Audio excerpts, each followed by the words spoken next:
શ્રીમદ ભાગવત એ પ્રભુનું વાંગમય સ્વરૂપ છે. પ્રભુ તમારી ચોખટ પર પધાર્યા, તમારા મસ્તક પર પધાર્યા, પણ આ મસ્તક પરથી હૃદયમાં પધરાવવા માટે આ કથા શ્રવણ જરૂરી છે. વર્ષોથી કહેવાતી આવતી આ કથા, ऐसा क्या जादू है, प्रेम जब अनंत हो गया, रोम रोम संत हो गया.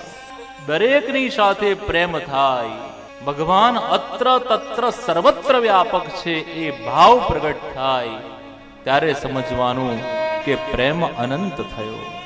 ફક્ત પોતાના દીકરા માટે હોય, દીકરી માટે હોય, મારા માટે હોય, ફક્ત મારું ઘર, તો એ મમતા છે. પરંતુ પ્રભુ સાથે કેવો નાતો, પ્રેમ જબ અનંત હો ગયા, रोम रोम संत हो गया.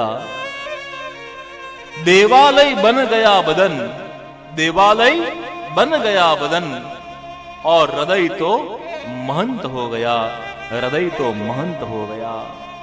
देहो देवालयम प्रोक्तम, ये शरीर ही मंदिर है और ये हृदय गर्भगृह है. और प्रभु कहते हैं कि प्राणी मात्र के देह में मैं विद्यमान हूं, પણ જે અંદર વિરાજમાન છે એની સાથે નાતો જોડાય કેવી રીતે, એની સાથે સંબંધ બાંધવા માટે એ પરમ ચૈતન્ય તત્વને અનુભવવા માટે આપણે એક ભીતર ડૂબકી લગાવવી પડશે.